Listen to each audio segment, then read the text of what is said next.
Hi guys, Miss Emily here. Today I'm going to show you how to get the spin art craft ready if you've picked up one of our craft packs already. If not, we still have a couple available today, and you can give us a call, shoot us an email, see if we have any available. If you don't get to pick one up or we run out of supplies, since we do have limited supplies, the best part about this craft is that you can do this with almost anything at home. You don't need the supplies that we provide. It makes it easier that we provide it, but you can do this with a variety of supplies at home, and we'll talk a little bit about that more at the end. But first, I'm going to talk about what you have in your craft pack. So one of the first things you have is a stick like this, and this is what you're going to use to help you spin. You also have a circle in your craft pack, and then you have a piece of newspaper, and you have some paint. I'm using mine out of a bottle today, but yours comes in a little cup. Now the newspaper is to lay down on your surface to protect it from some paint, since we don't want to get paint everywhere. So I'm going to open mine up so I can put it on our table. And then the next thing you're going to do is you're going to cut a tiny hole in the middle of your circle. Now you might need to get a grown-up's help with this one, so you're just going to cut a tiny, tiny, tiny hole. Can you see how tiny that is? Right there. Just very tiny, because you want to make sure that when you put your stick in the middle, because that's what you're going to do next, you're going to put it in, that it's really close like that. You don't want any gap around the circle, because otherwise when you try to spin it, it's not going to spin very well. So you want to make sure that there's almost no gap. You want to make it really tiny.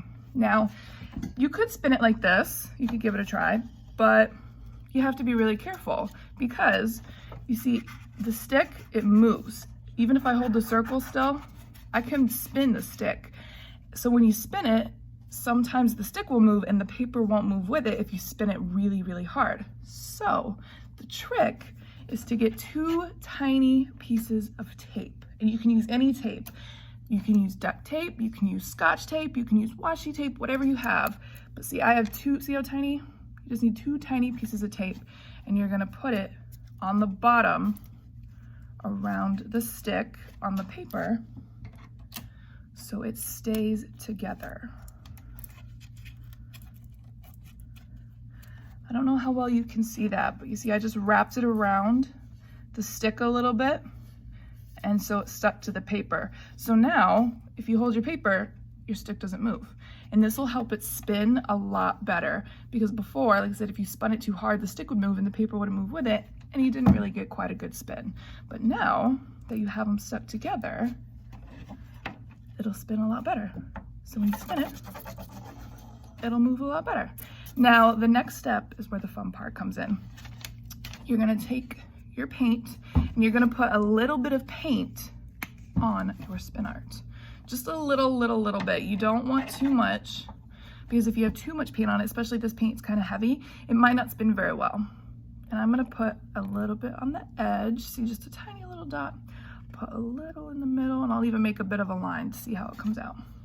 And you're gonna take it, make sure you got your newspaper ready, and you are just gonna spin it as hard as you can.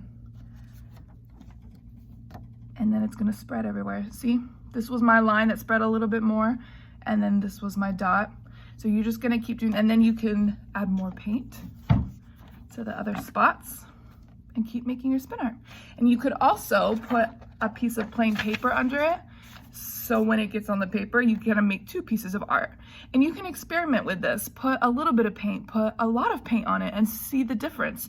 Maybe put some paint on the bottom and see what happens when you spin it. Use different types of paper, because you can reuse this. You can, once your paper is done, you can take your stick off and reuse this. You don't have to use it just once.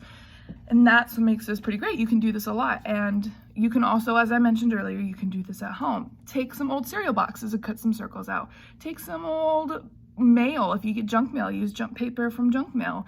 Use some newspaper, use different types of paper and see how the different thickness and heaviness of the paper makes it spin differently. Maybe even cut a square into it and see if the square spins, or a triangle, and try different things. You can also, you don't have to use a stick like this. This is just a chopstick that we cut so it was easier to spin. But you could use a pencil, you could use a pen, anything you have that kind of has a narrowed end like this, it should spin pretty well if it's got that narrowed end and kind of a more of a, and this isn't even a super pointy end. See how it's flat and it's still spun really well. So you can try a bunch of different things and experiment with it. You could also try putting a little bit of water in your paint and mix it up and make the paint thinner. See how the paint spreads differently when it's got a little bit of water in it. So there are a lot of different ways that you can experiment with this and use materials at home to do this out well. Once you run out of ours from the craft pack, or if you don't get to pick up a craft pack. So if you have any questions, you can always give us a call at the library and we will be more than happy to answer those questions and see what other things we can get into with. So have fun, guys.